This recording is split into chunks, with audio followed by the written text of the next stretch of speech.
In SQL Basics, so open the SQL Developer.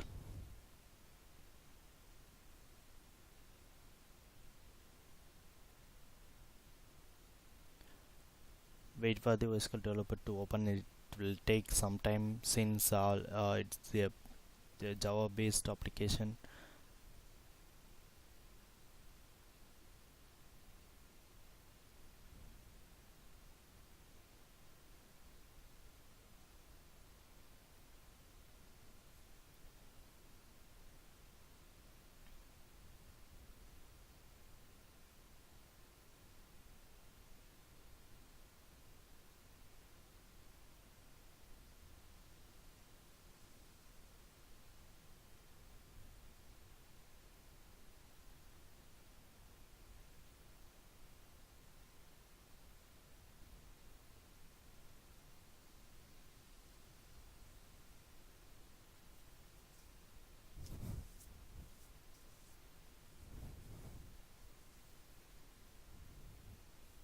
Yeah, it's opened now. Okay, here you can see under the connections you can able to see the database which we configured in the previous tutorial. So just right click on it, click on connect. It will open the SQL worksheet, so where we can write our own SQL scripts.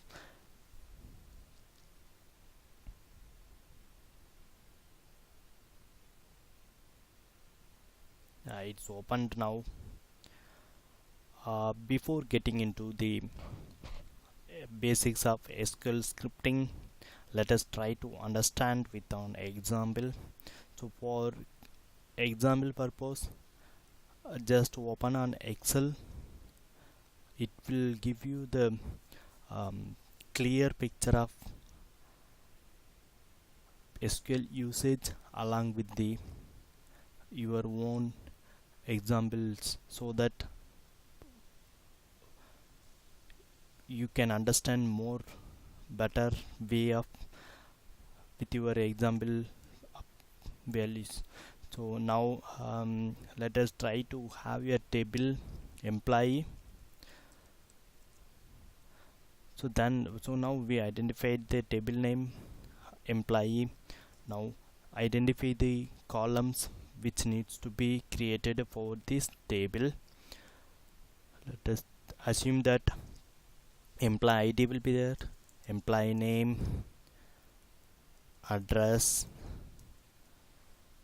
department, and finally salary. So these are the 5 columns we going to have columns for the employee table. So now we identify the table name. Now we have the columns to be created for the table. Then what next? Then identify the data type of the each column. So let us try to understand it. So normally ID will be number, yes, name will be string, again address will be string, department also string, the salary will be again number. So these are the usual data types. Now we need to convert into Oracle data type. So Oracle data type for number is again number, string is varchar, string again varchar,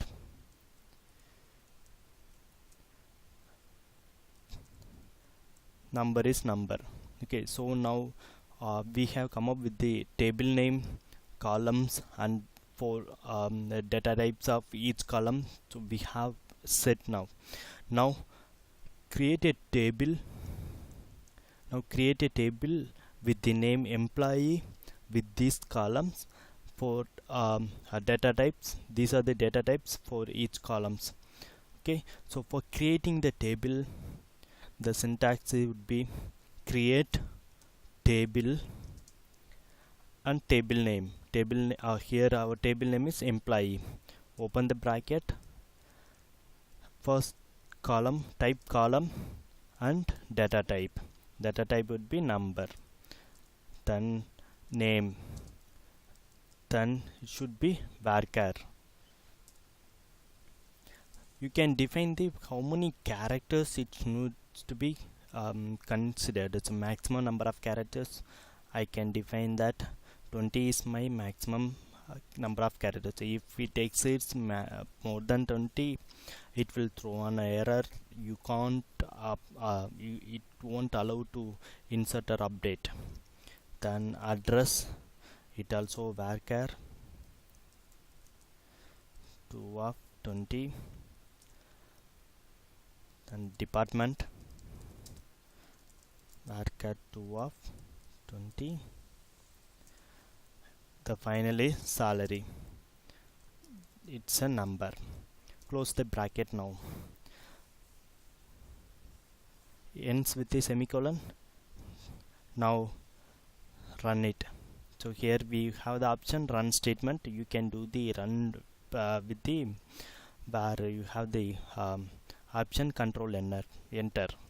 So just run it. Okay, so since you can see the error message name is already used on existing object, so it's already being used in this database. I have already created with the name employee. So what you have to do, so now if already is there in this table name, we need to drop the table name, we need to remove the table name. So for that we have the command drop table employee. Just select this statement alone, run it. Now you can see table employee dropped. Now select this statement, create table statement, run it. Yes, table employee created. So how we can confirm that table employee is created? Now what we can do is you just create a select statement, select star from employee, table employee, run it. Yes, the table is created now with these columns. So you can see the columns ID, name, address, department and salary. Okay, so now we are done with the creation of table along with these columns with these mapped data types. What next? So we need to insert some data for learning the SQL. For that, first we'll identify the data. So for first record, I am setting the ID as 1, name, I am giving my name Bala, and I am living in Chennai. I am a part of QA department, and my salary is 1 lakh. And ID is 2, and again I am giving my full name. I'm part of Chennai. Again I'm a tech department. I'm getting salary 4 lakh. And one more ID 3, Victor. He's in Bangalore.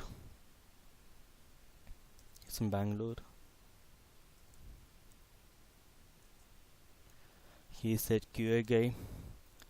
His salary is 22 lakh. Again insert one more record, Venkat. He is in Mumbai.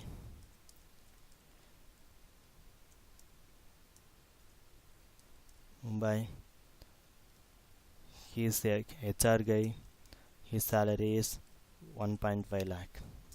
So now we have identified the records for this table.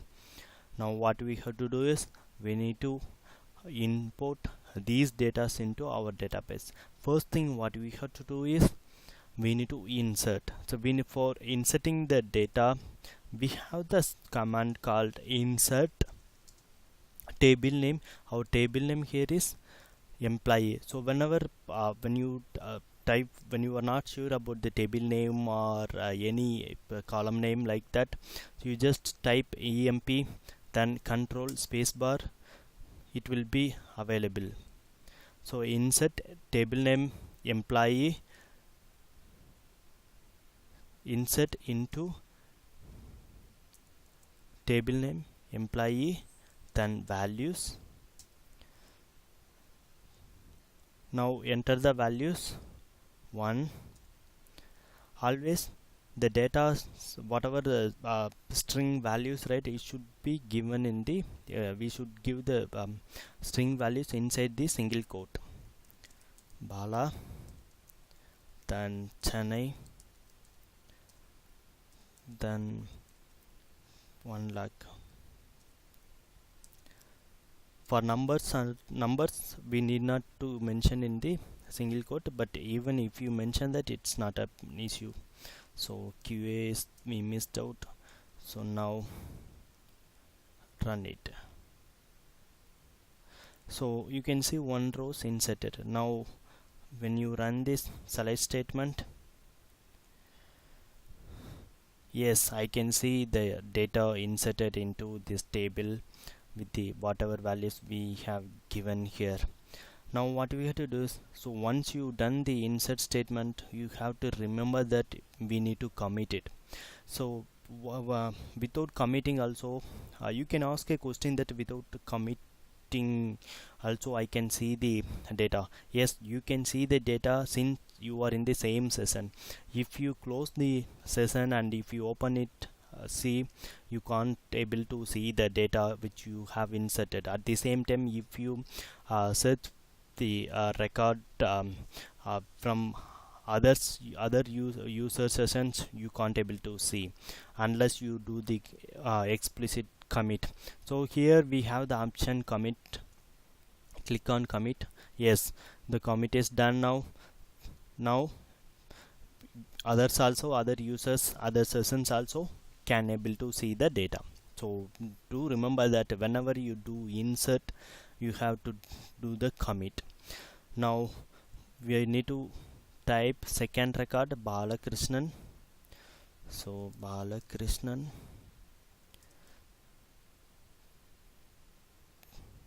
not QA guy, he's a tech guy, he's getting 4 lakh. Yes, now we are done with that. Run it. Second inserted third record.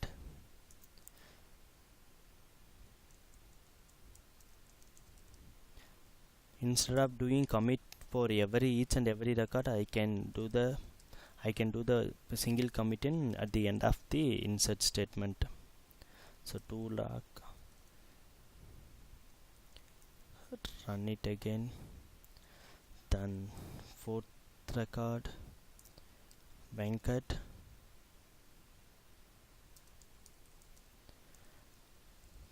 Mumbai. He is also he's a HR guy. He's getting 1.5 lakh. So now we are all set now. So we have run the final record. Now what we have to do is we need to do the commit operation. Either you need to click on commit operation, else explicitly you can mention that commit. You just run this alone. So now you can see the result committed. So now when we have inserted 4 records into our table, so I can able to see the all 4 records.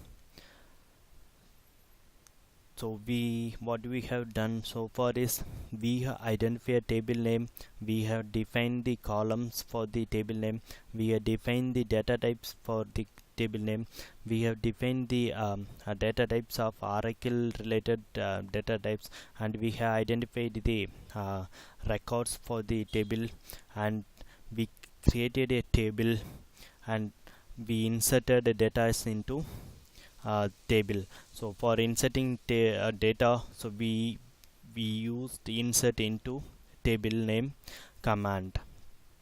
Now what I have to do is, I have a requirement, I want to see only QA related data. I don't want to see other department informations. So now as a QA manager, I want to see the QA related. For that we need to apply a simple filter on top of the select statement of this table.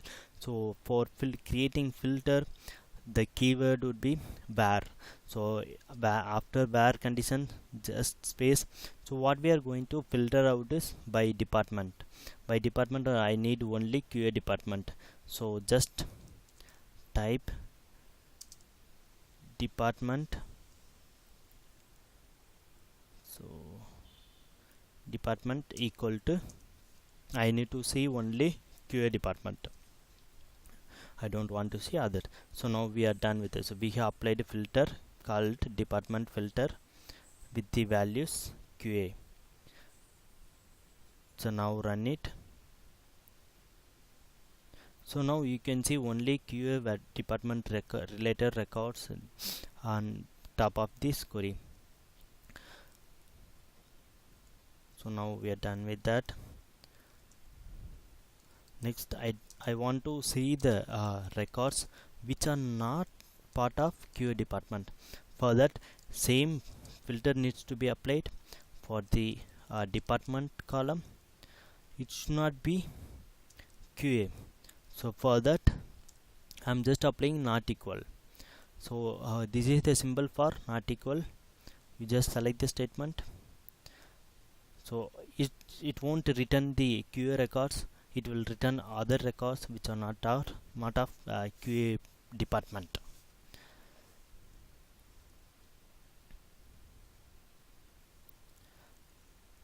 Then I want to see the records in this sorting order. So when you run this select statement, just select alone, you can see the difference. It is showing in the not in the sorting order. So here you can see 1 lakh, 4 lakh, 2 lakh and 1,50,000. So but I want to see the records in the sorting order from the low value to high value.